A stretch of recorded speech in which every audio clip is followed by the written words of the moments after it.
এবার আমি মারুপতের ফকিরকে যাচাই বাছাই করবার জন্য কিছু প্রশ্ন করব গুরুত্বপূর্ণ। ফকির সাহেব, তুমি বলবা তো, তোমরা যে পীর সাহেবের বাড়িতে প্রতি বৎসরে গরু মহিষ ছাগল ভেড়া কত কিছু নিয়ে যাও, আমার নবীজির বউপুরের কোনো পীর নাই, কোনো আর পয়গম্বর নাই, আমার হলো শ্রেষ্ঠ নবী। আমার নবী কোনোদিন বাৎসরিক উরুস মাহফিল করেছে? তার অনেক সাহাবীরা ছিল, তারা কি গরু মহিষ নিয়ে বাৎসরিক কোনো মাহফিল করেছে? আমার নবীজির বাড়িতে কোনোদিন সাপ্তাহিক বৈঠক করেছে? আমার নবীজির বাড়িতে বর্তমান যেভাবে 6 শরীফ 11 শরীফ 10 শরীফ করা হয়, আমার নবীজি কোনোদিন এগুলো করেছে? আর না কোনো সাহাবী করেছে, না কোনো তাবেইন করেছেন। তাহলে তোমরা ফকিররা প্রতি বৎসরে একটা তারিখ করে সেখানে গরু মহিষ টাকা পয়সা নিয়ে যাও, যা আমার রাসূলের সাহাবীরাও করেন নাই, নিয়ে যান নাই রাসূলের বাড়িতে। আমার নবীজিও এরকম কোনো প্রমাণও রেখে যান নাই। তোমরা এগুলো করো কেন? তোমরা এক জায়গায় বৈশা এইরকম পীরের বাড়িতে যাইয়া জিকির আজকার করতে হবে, নারী পুরুষ মিলাইয়া গরু মহিষ জবাই করিয়া আনন্দ উল্লাস করবা। পীর সাহেবের বাড়িতে এগুলো কি আমার নবীর আমলে বা নবীর সাহাবীরা করেছে? থাকলে তুমি দেখাও, আর যদি না থাকে তাহলে তোমরা কেন করো ফকির সাহেবেরা? কোরআনে কি প্রমাণ আছে? কোরআনে কি প্রমাণ আছে? থাকলে দেখাও। গুরু ধরা খাইছে ফকির ধরা আজকে, খাইছে ফকির ধরা, খাইছে ফকির ধরা আজকে, খাইছে ফকির ধরা। কোরআনে কি প্রমাণ আছে? কোরআনে কি প্রমাণ আছে? থাকলে দেখাও। পীর ধরা খাইছে ফকির ধরা, থাকলে হাদিস দেও দেখাইয়া।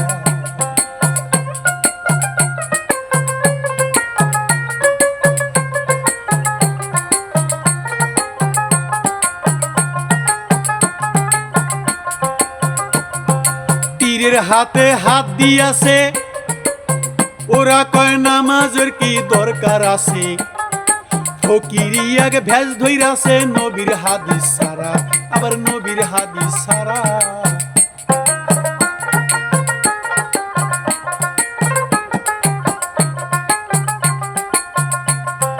পীরের হাতে হাত দিয়াছে ফকির ভাই, ওরা কয় নামাজের কি দরকার আছে? ফকিরি এক ভেজ ধইরাছে নবীর হাদিস সারা, ওরা নবীর তরিক সারা। পীর বাবা আসিলে বাড়ি সেবা করো তোমরা, ফকির ভাই ভাই ভাই রে। পীর বাবা আসিলে বাড়ি সেবা করো তোমরা, জন্মদাতা মাতা পিতা, জন্মদাতা মাতা পিতার খবর তো লইলি না তোরা, খবর তো নিলি না তোরা। খাইছে ফকির ধরা, খাইছে ফকির ধরা। কোরআনে কি প্রমাণ আছে? কোরআনে কি প্রমাণ আছে? থাকলে দেখাও। গুরু ধরা খাইছে ফকির ধরা, খাইছে ফকির ধরা।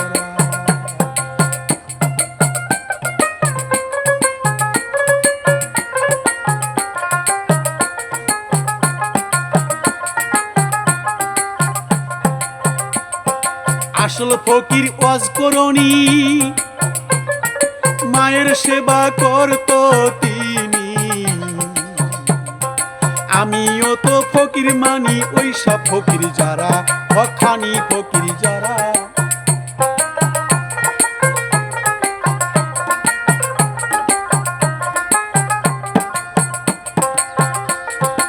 আসলে ফকির ওয়াজ করনি, মায়ের সেবা করলো তিনি।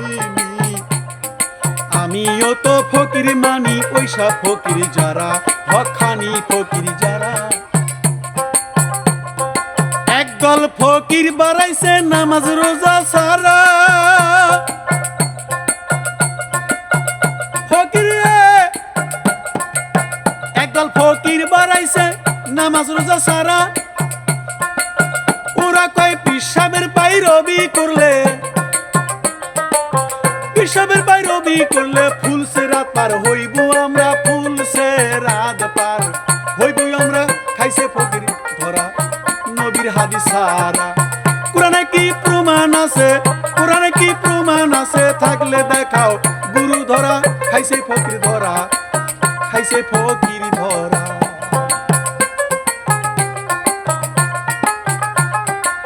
আস্তে ফকির সাহেবকে আমি বলবো, একদল ফকির বাড়াইছে, ওরা পীরের হাতে হাত দিয়ে কয় নামাজ পড়বো একদিন। রোজার কথা কইলেও কয় রোজা আমি আসি। নামাজের কথা কইলে কয় সবসময় আমরা নামাজের মধ্যেই থাকি, এক সেকেন্ডও নামাজ ছাড়া আমরা থাকি না। ভেজ ধরছে ফকির একদল।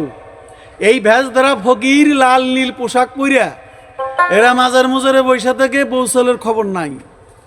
এদের জামা কাপড় ময়লা ভরিয়া গেছে গা, হাতের যে চারিগুলো এগুলো বড় বড় হয়ে গেছে। আল্লাহ রাসূল কইছে ইসলামের ইমানের অঙ্গ হচ্ছে পরিষ্কার পরিচ্ছন্নতা। ইমানের শর্ত 60-এর উপরে, তার মধ্যে এটাও একটা শর্ত। আসল ফকির অস্করণী মায়ের সেবা করতো তিনি, করছে তিনি। আমিও তো ফকির মানি, হকখানি ফকির যারা।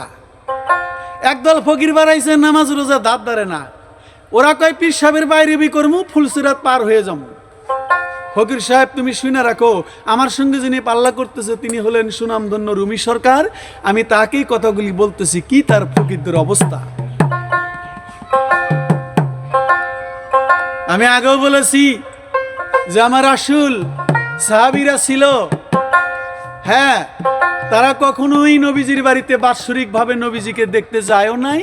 সবসময় ছিল কাশে, মহিষ গরু নিয়ে যায় না। আগে বলেছি, কথাটা আবারও বললাম, তোমরা এগুলো করো কেন? নবী যা করে নাই, সাহাবীরা যা করে নাই, আল্লাহর ওলিরা যা করে নাই।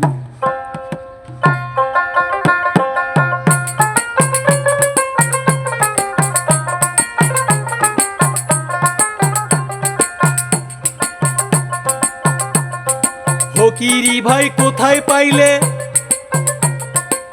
পীর বাবারি চরণ তলে, জীবন যৌবন সুপে দিলে বুঝাও কোরআন দ্বারা, তোমরা বুঝাও কোরআন দ্বারা।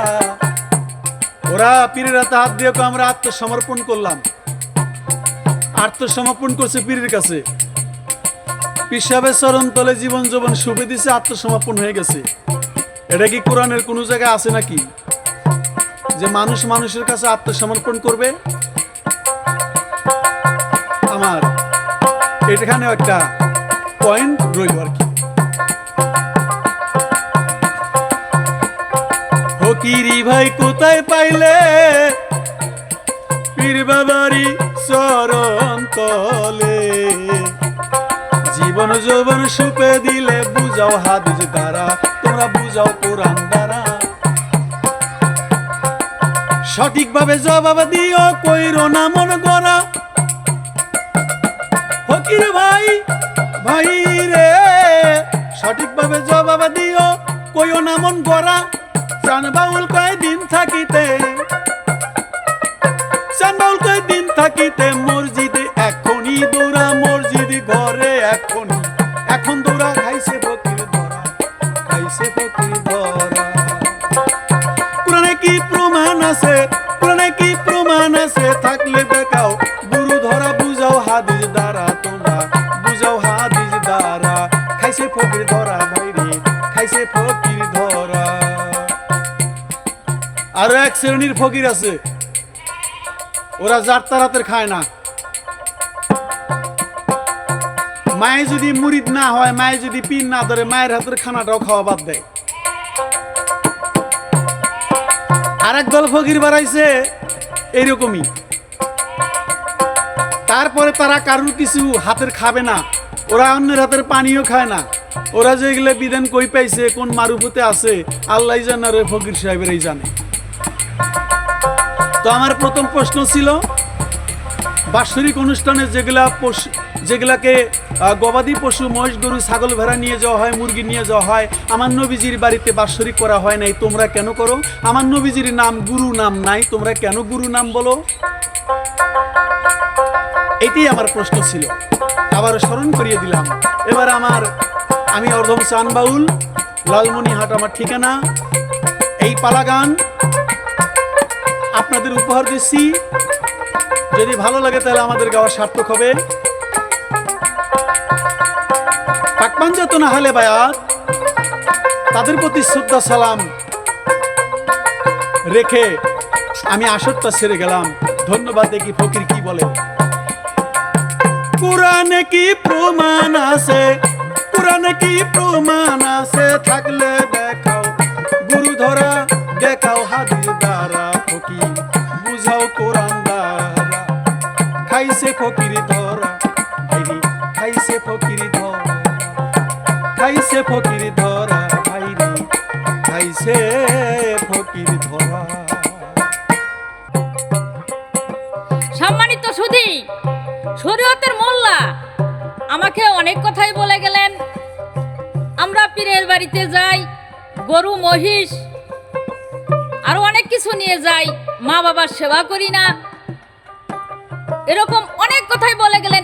এগুলো কি কোনো হাদিসে দলিলে আছে এরকম নিয়ে যাওয়া? আবার আমরা এই যে আমরা গুরুর বাড়িতে যাই, এ গুরু ধরা কোথায় আছে এভাবে আমাকে প্রশ্ন করে গেলেন। তো ওনার প্রত্যেকটি কথারই আমি জবাব করব, তবে একটি আগে গান শোনো আমার। কত অচিনারা চিনতে হলে রে, কত অচিনারা চিনতে হলে রে, চলো যাইয়া চিনা লোকের সামনে আল্লাহর আশিক গান বসো বলি আল্লাহর ধ্যানে, আইকে যাবি মাসুক রূপ দর্শনে আল্লাহর আশিক গান বসো বলি আল্লাহর ধ্যানে। কত অচিনারা চিনতে হলো রে,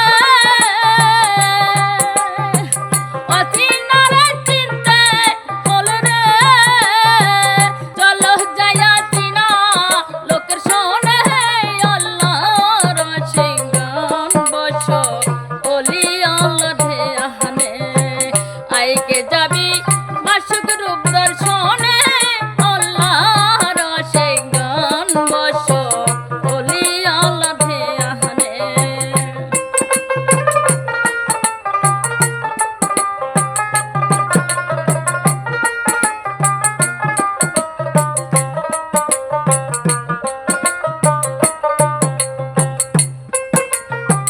পাক্কালাম বানাইলেন সাই, কোরআন খুলে দেখো তাই, কি বলেন সাই আপন পাক জবানে, পাক্কালাম বানাইলেন সাই, কোরআন খুলে দেখো তাই, কি বলেন সাই আপন পাক জবানে। আমার আল্লাহ বলে রাসূলকে যে ভালোবাসে সে আমার ভালোবাসে রে, রাসূলকে যে ভালোবাসে সে আমার ভালোবাসে রে, ছায়া কায়া দুই বস্তু একজনে আল্লাহর আশিক গান বসো বলি আল্লাহর ধ্যানে। উনি প্রশ্ন করেছেন আমাকে যে এই যে তোমরা পীর ধরো মানে বায়াত গ্রহণ করো, এটা কি হাদিসে রয়েছে? তোমরা কোন হাদিসে পাইলা এই কথাটা? আমি বলবো হ্যাঁ, যথেষ্ট রয়েছে। কেন? সূরা মায়দার 34 নম্বর আয়াতে আছে, ওখানে আছে উছিলা গ্রহণ করো। আমার রাসূল পাক বলেছেন, হে আমার উম্মতগণ, আমি এই যে আছি, হয়তোবা আমি এক সময় এই পৃথিবীর বুকে থাকবো না, কিন্তু তোমরা আমাকে যদি পাইতে চাও তাহলে উছিলার মাধ্যমে পাওয়া যাবে। তোমরা পৃথিবীর বুকে থেকে একজন উছিলা গ্রহণ করিও, একটা কামেল পীরের হাতে হাত দিয়ে একটি ছবি নির্ণয় করো, তাহলে যার যার মুর্শিদের রূপে সেদিন আমার হাসরের দিন পাবে। থাকবে না কেন? যথেষ্ট রয়েছে। উনি আরো বলেছে, এই যে গরু মহিষ ছাগল ভেড়া এগুলি নিয়ে আমরা পীরের দরবারে যাই, এটা কোন ধরনের? কেন? আমরা আমাদের গুরুরা ওগুলো চায় না, কিন্তু যার যার মনে থেকে, এটা যার যার আবেগ থেকে আমরা নিয়ে ওখানে নিয়ে আমরা শুধু নিজেরাই তো খাই না, ওখানে যদি থাকতে যাই, আল্লাহর নাম স্মরণ করতে যাই, তাহলে ওখানে কিছু খাওয়ারও দরকার আছে। আমরা নিজেরাও খাই, আর ওগুলো গরু ছাগল ভেড়া মহিষ ওখানে কুরবানি করে আমরা মানুষদের খাওয়াই, মানুষের সেবা করি। আমার রাসূল পাক বলেছেন মানুষের সেবা করতে বলেছেন, মানুষের সেবা করা হলো বড় ধর্ম। নিজেরাও খাইলাম, সবাইকে খাওয়াইলাম। আর তোমরা যে আমাদের এগুলো পেছ মারো, গেছেন যে রাসূল পাকের জামানায় কি এটা ছিল? আমি বলবো না এটা ছিল না, সেটা তো নবুয়তের যুগ ছিল না। কিন্তু আমার দয়াল নবী তো তখন ছিল, এটা তখন করার কি প্রয়োজন ছিল? আমার দয়াল নবী আমাদের সামনে নাই, এই যে আমরা একটা শোক দিবস আমার রাসূলের মহব্বতে আমরা এটা পালন করে থাকি, আমার রাসূলকে স্মরণ করার জন্য এটা আমরা করি, আমার রাসূলকে স্মরণ করি, আল্লাহকে স্মরণ করি।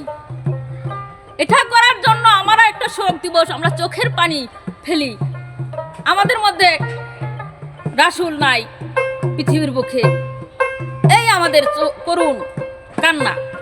কিন্তু আমি বলবো তুমি যে আমার এই পেশটা ধরলা, আচ্ছা আমার দয়াল নবী যখন ছিল তুমি কি এমন কোনো একটা প্রথা দেখাইতে পারবা যে আমার দয়াল নবী কিংবা দয়াল নবীর সাহাবারা কোনো জায়গায় যদি ওয়াজ মাহফিল বা কোনো বক্তব্য দিত যে 1 লক্ষ, তোমরা যে এখন আলেমরা আছো, তুমি আলেম, আমি অন্যজনকে বলবো না, তুমি যে আলেম তোমাকে বায়না করে নিয়ে যেতে হয় 1-1.5 লক্ষ টাকা, তুমি না দিলে তুমি যাওই না। কিন্তু তোমার তো এটা নিয়ম না, তোমার হলে ইসলাম প্রচার করা হলো তোমার কাজ, কিন্তু তুমি সেটা না করে তুমি এমন করে বায়না ধরো যাতে কেউ সেগুলো শুনতেই বা না এই টাকার জন্য। তোমার কি এটা ধর্ম? এটা কি তখন ছিল? তুমি কি এমন কোনো সাহাবী কিংবা নবী রাসূল যারা ছিল তাদের মধ্যে কি এই টাইটেল দেখাইতে পারবা যে তারা এরকম যাইতো টাকার বিনিময়ে? থাকলে একটা দেখায় তো যে তুমি কিরকম পারো। বরঞ্চ তারা নিজের টাকা খরচ করে তারা কোরআন পাঠ করে শোনাইতো, ভালো ভালো বাণী শোনাইতো। আর তোমাদেরকে আমরা যদি এখন আনতে যাই এই টাকার জন্যই আনতে পাই না। দয়াল নবীর সাহাবী ছিল ওসমান গনি, উনি নিজে এমন পারদর্শী ছিলেন জাকাত দেওয়া, তারপরেও দয়াল নবীর দিকে তাকিয়ে থাকতেন কখন আমার হুজুর আমাকে হুকুম করবেন দান খয়রাত করার জন্য, আমি সমস্ত কিছু বিসর্জন দিয়ে দিব। এমন ওনার সাহাবীরা এমন ছিল।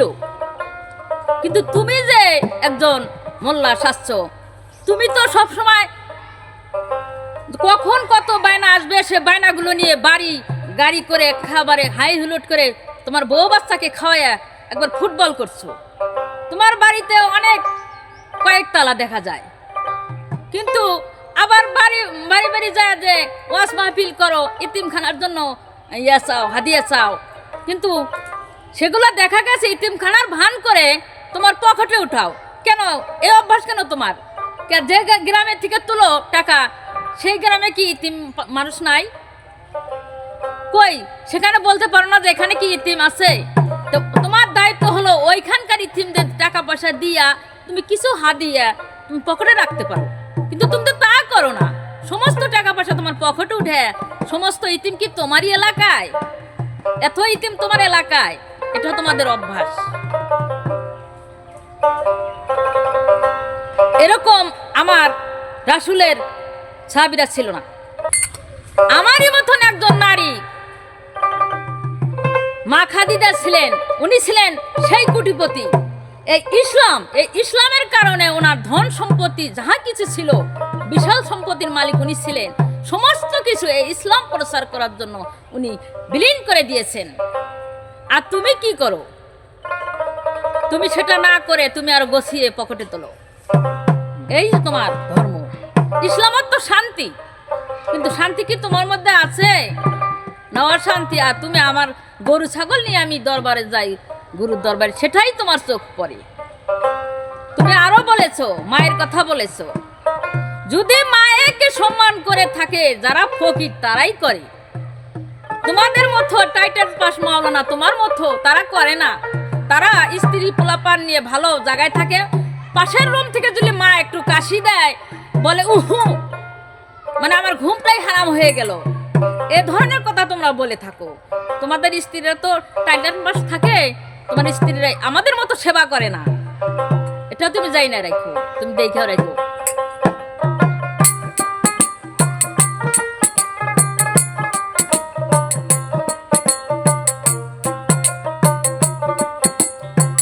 রাসূলের হাদিসে কয় কথা সত্য মিথ্যা নয়, হয় না পরিচয় উচুল বিহনে।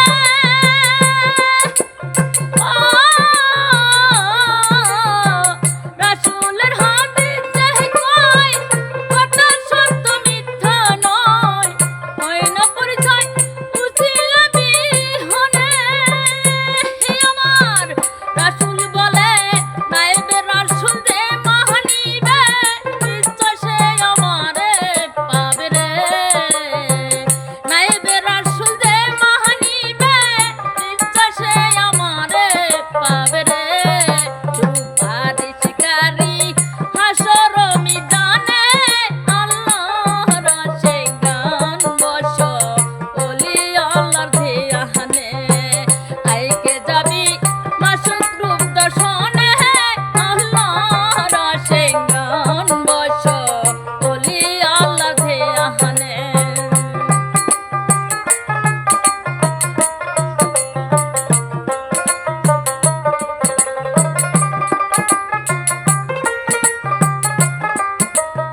না করে করো সাধন বসিয়া নির্জনে আল্লাহর রসে গান বসো বলি আল্লাহ ধ্যানে আইকে যাবি মাসুক রূপ দর্শনে আল্লাহর রসে গান বসো বলি আল্লাহ ধ্যানে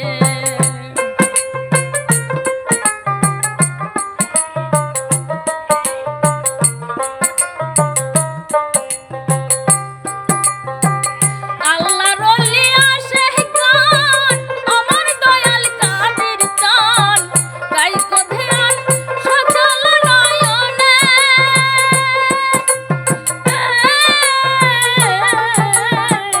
আল্লাহর ওলি আসে গান আমার দয়াল কাদের চান রাইকো ধ্যান সচল নয়নে তোমার হৃদয়ে রাখিলে দিন মিলিবে হাসরের দিন রে হৃদয়ে রাখিলে দিন মিলিবে হাসরের দিন রে করো হয়ে কিন পয়রব জব দেওয়ানে আল্লাহর আশে গান বসো বলি আল্লাহ ধ্যানে মোল্লা সাহেব এবার আমার প্রশ্ন থাকবে এই যে তুমি 5 ওয়াক্ত পাঞ্জাগানে নামাজ পড়ো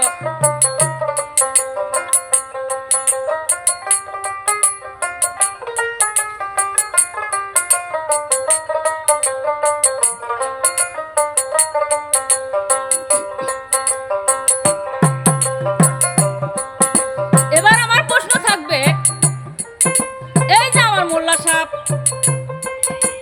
5 ওয়াক্ত পাঞ্জাগানে নামাজ পড়ে নিশ্চয় আল্লাহ পাককে দেখেন উনি আমি শুধু বলবো এই যে আমি আপনাকে একবার দেখলাম আপনার স্রোত আমি যতদিন বেঁচে থাকবো আপনার স্রোত আমার মনে থাকবে আপনি চান বয়তি দেখতে কেমন আপনার রূপ স্রোত কেমন আমার সুন্দর মনে থাকবে যতদিন আমি বেঁচে থাকবো তো আমি বলবো আপনি যে 5 ওয়াক্ত নামাজ পড়েন নিশ্চয় আল্লাহ পাককে দেখেন আমি জানতে চাই আল্লাহ পাক দেখতে কেমন ওনার কোন স্রোত আমার প্রশ্ন থাকবে